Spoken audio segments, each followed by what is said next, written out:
पूजा, जिसकी अभी अभी शादी हुई है, अपनी आंखों में नई नवेली दुल्हन के हजार सपने सजाए अपने ससुराल की दहलीज पार करती है। लेकिन शादी की पहली ही रात उसके साथ कुछ ऐसा घटित होता है जो उसकी रूह तक को कपा देता है। एक ऐसा भयानक सच जिसकी उसने कभी अपनी सबसे डरावनी कल्पनाओं में भी उम्मीद नहीं की थी। सहमी और टूटी हुई पूजा जब अपनी आखिरी उम्मीद अपनी जेठानी कमलेश के पास हिम्मत जुटाकर अपना दर्द बयां करने जाती है तो सांत्वना के बजाय उसे इनाम में मिलता है चेहरे पर एक जोरदार थप्पड़। पूजा जमीन पर गिरकर बिलख बिलख कर रोने लगती है। आखिर एक नई नवेली दुल्हन के साथ इतना बड़ा धोखा और जुल्म क्यों हुआ? यह कहानी आपको झकझोर कर रख देगी और अंत में एक बहुत गहरी सीख भी देकर जाएगी। लेकिन इस खौफनाक रात तक बात कैसे पहुंची, इसके लिए हमें कहानी के पन्नों को थोड़ा पीछे पलटना होगा। कहानी की असल धुरी है कमलेश। कमलेश एक जिम्मेदार गृहिणी है जो एक भरे पूरे परिवार को संभालती है। उसके परिवार में उसका पति, एक छोटी बेटी, सास, ससुर, एक खामोश दादी और उसका देवर अरुण है। कमलेश के लिए अरुण सिर्फ एक देवर नहीं बल्कि उसके सगे बेटे से भी बढ़कर है। वक्त अपनी रफ्तार से आगे बढ़ता है। अब अरुण जवान हो चुका है और पूरा परिवार उसके लिए रिश्ता देखने जा रहा है। जिस लड़की को देखने पूरा परिवार जा रहा है उसका नाम है पूजा। इंग्लिश ऑनर्स में बीए कर चुकी पूजा अपनी बातों और आत्मविश्वास से सबका मन मोह लेती है। जब वह अपनी मीठी आवाज में एक अंग्रेजी गाना गाकर सुनाती है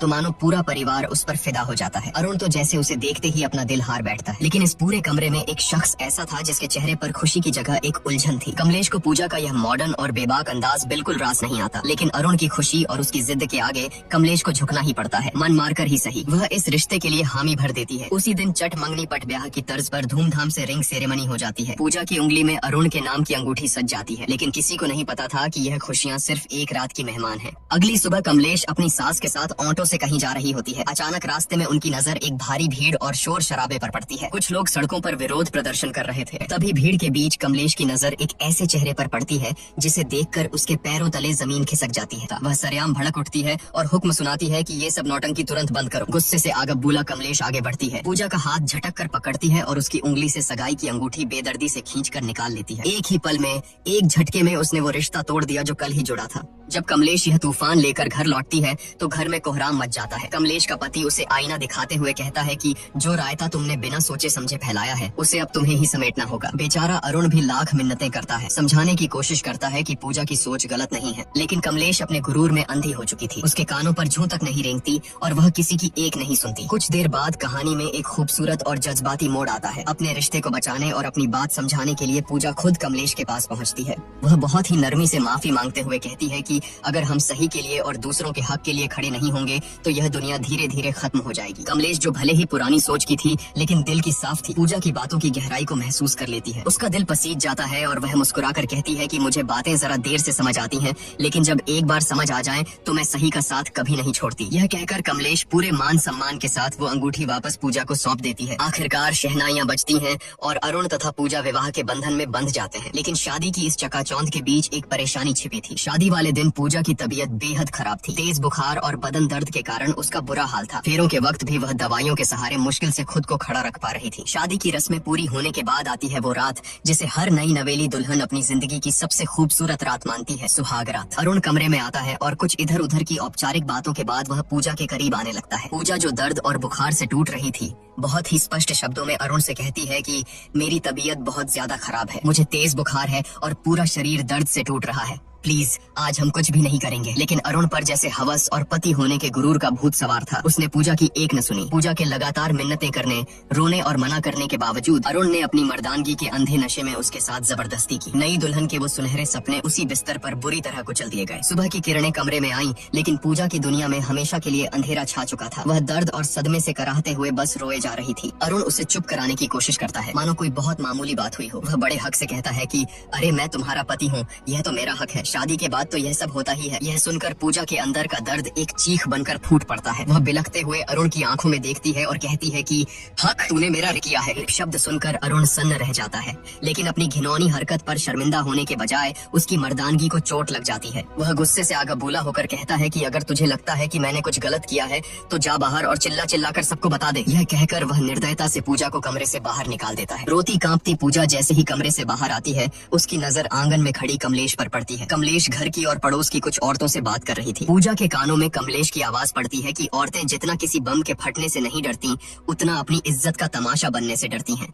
यह एक वाक्य पूजा के सीने में किसी जहरीले तीर की तरह चुभ जाता है। उसे तुरंत समझ आ जाता है कि जिस समाज और परिवार में वह खड़ी है, वहाँ अगर उसने अपना मुंह खोला तो उसे न्याय नहीं मिलेगा, बल्कि इस घर में उसी की इज्जत का सरेआम तमाशा बन जाएगा। समाज और बदनामी के इसी खौफ से हारकर एक जीती जागती हक के लिए लड़ने वाली लड़की अपने आंसू पीते हुए खामोशी से वापस उसी घुटन भरे कमरे में लौट जाती है। उसके मासूम दिल में कहीं न कहीं यह उम्मीद बची थी कि शायद अरुण को अपनी हैवानियत का एहसास हुआ होगा, शायद वह अपनी गलती मानेगा और उससे माफी मांगेगा। लेकिन अरुण का रवैया देखकर पूजा के पैरों तले बची खुची जमीन भी खिसक गई। पूजा पहले से ही असहनीय दर्द में थी, लेकिन अरुण ने अपनी हवस को प्यार का नाम देकर एक बार फिर उसके साथ जबरदस्ती की। पूजा अंदर तक टूट चुकी थी। उसे समझ आ गया था कि जिसे दुनिया पति पत्नी का प्यार कहती है, वह उसके लिए सिर्फ और सिर्फ एक वैवाहिक बल था जिसके खिलाफ वह कुछ नहीं कर सकती थी। अगली सुबह कमलेश की नजर छत की बाउंड्री पर गुमसुम खड़ी पूजा पर पड़ी। पूजा की आंखों की वीरानी और उसका खामोश चेहरा देखकर कमलेश का दिल धक से रह गया। कमलेश के लाख पूछने पर भी पूजा ने रात का वह खौफनाक सच नहीं बताया। कमलेश समझ गई कि कुछ तो बहुत गलत हुआ है और वह बिना ज्यादा सवाल किए पूजा को उसके मायके छोड़ आई। मायके पहुंचकर पूजा ने सोचा कि शायद दुनिया में एक माँ ही है जो अपनी बेटी का दर्द समझ सकती है। उसने अकेले में अपनी माँ को बीती रात की सारी सच्चाई और अरुण की दरिंदगी के बारे में बता दिया, लेकिन जो जवाब उसकी सगी माँ ने दिया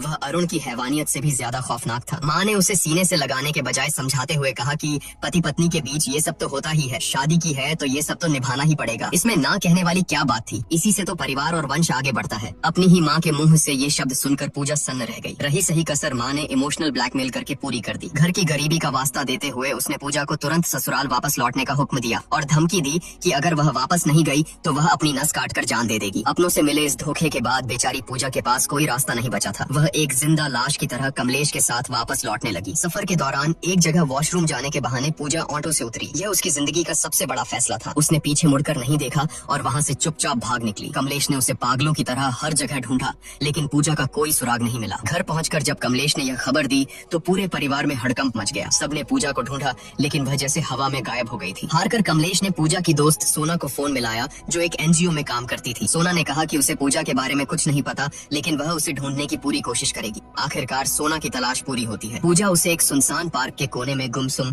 किसी सहमी हुई बच्ची की तरह बैठी मिल जाती है। जब कमलेश वहाँ पहुँचती है तो पूजा हिम्मत जुटाकर अरुण की उस खौफनाक रात की सारी दरिंदगी और सच्चाई कमलेश के सामने उगल देती है। लेकिन सालों से अरुण को अपने बेटे की तरह पालने वाली कमलेश का अंधा विश्वास सच्चाई पर भारी पड़ जाता है। सच सुनने के बजाय कमलेश का गुरूर टूटता है और वह गुस्से में आकर पूजा के गाल पर एक जोरदार थप्पड़ जड़ देती है। वह चिल्लाती है और पूजा को लगभग घसीटते हुए वापस उस कैद खाने में ले आती है। भले ही कमलेश ने पूजा को थप्पड़ मार दिया था, लेकिन एक औरत होने के नाते उसके अंदर शक का एक बीज बोया जा चुका था। वहीं दूसरी तरफ हम देखते हैं कि हनीमून के खूबसूरत वादियों में पूजा अंदर से पूरी तरह वीरान और खौफजदा थी। वह अरुण से एक आखिरी उम्मीद के साथ बात करने की कोशिश करती है, लेकिन अरुण की आंखों में प्यार नहीं, सिर्फ एक भूखे भेड़िए जैसी हवस थी। वह एक बार फिर पूजा की चीखों और आंसुओं को अनसुना करते हुए उसके साथ जबरदस्ती करता है। बेचारी पूजा उस बिस्तर पर तड़पने और रोने के अलावा कुछ नहीं कर पाती। वह जिसे अपनी जिंदगी का साथी समझकर समझाने गई थी, वह सिर्फ एक झल्लाद निकला। पूजा को उस रात पूरी तरह समझ आ गया था कि अरुण की नजरों में वह कोई पत्नी या प्यार नहीं, बस उसकी हवस मिटाने का एक बेजान जरिया भर थी। पूजा की जिंदगी एक जीते जागते नर्क में बदल चुकी थी। एक रात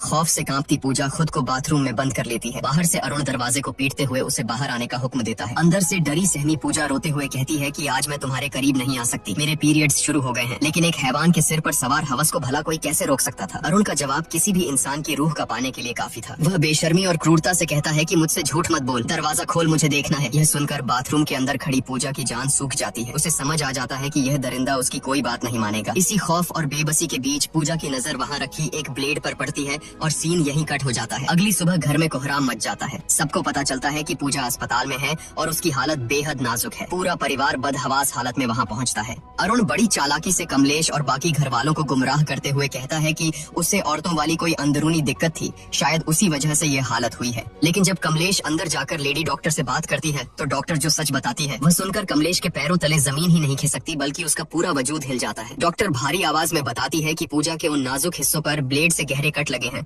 और बहुत ज्यादा खून बहने की वजह से उसकी यह हालत हुई है। यह सुनकर कमलेश सन्न रह जाती है। वह तुरंत खुद को संभालती है और घर वालों को वापस भेज देती है, यह कहकर कि वह पूजा के पास रुकेगी। होश आने पर जब कमलेश पूजा के पास बैठती है तो पूजा आंसुओं में डूबकर वह कड़वा सच उगलती है जिसने उसे इस हद तक जाने पर मजबूर किया। यह दर्द सुनकर कमलेश अंदर तक टूट जाती है। उस रात जब कमलेश घर लौटती है तो पूजा के दर्द को महसूस करने के लिए वह खुद बाथरूम में जाती है और हाथ में वही ब्लेड उठाती है। वह उस ब्लेड को अपनी त्वचा पर रखकर वही करने की कोशिश करती है जो पूजा ने किया था, लेकिन ब्लेड की हल्की सी चुभन से ही उसके हाथ कांप जाते जाते हैं। वह ब्लेड फेंक देती है। उस एक पल में कमलेश को गहराई से एहसास हो जाता है कि आखिर वो 21 साल की मासूम लड़की किस कदर खौफ और दर्द से गुजरी होगी कि उसने खुद को इतनी खौफनाक सजा दे दी। अगले दिन जब अरुण अपनी बेशर्मी का लबादा ओढ़े पूजा से मिलने अस्पताल पहुंचता है तो उसे पता चलता है कि कमलेश पहले ही पूजा को डिस्चार्ज कराकर अपने साथ ले जा चुकी है। अपनी पत्नी की इतनी गंभीर हालत के बावजूद उस जाहिल इंसान के दिमाग में सिर्फ एक ही बात चल रही थी। वह बेशरम होकर लेडी डॉक्टर से पूछता है कि अब मैं अपनी पत्नी के साथ इंटीमेट तो हो सकता हूँ ना? यह घिनौना सवाल सुनकर डॉक्टर का खून खौल उठता है। वह डॉक्टर पूजा के वो खौफनाक घाव देख चुकी थी और जानती थी कि इसके पीछे कौन है। वह अरुण पर बुरी तरह भड़क जाती है और पूरी ताकत से चिल्लाते हुए कहती है कि बहुत ही नीच और घिनौना इंसान है तू, तेरे जैसे जाहिलों के आड़ में तो गोली मार देनी चाहिए। वह तुरंत सिक्योरिटी गार्ड्स को बुलाती है और अरुण को धक्के मारकर अस्पताल से बाहर फेंकवा देती है, यह चेतावनी देते हुए कि यह जानवर इंसान दोबारा मेरे अस्पताल के आसपास भी नहीं दिखना चाहिए। पूजा जो अपनी आंखों में शादी और एक नए जीवन के हजार सुनहरे सपने लेकर इस घर में आई थी, आज उसकी जिंदगी एक ऐसे भयानक नर्क में तब्दील हो चुकी है जहां उसका ही पति उसका सबसे बड़ा मुजरिम बन गया है। प्यार और हक के नाम पर पूजा ने जो झेला है वो मौत से भी बदतर था, लेकिन अब जब पूजा मौत के मुंह से वापस लौट आई है और उसे उस कमलेश का साथ मिल गया है जो कल तक उसी के खिलाफ खड़ी थी,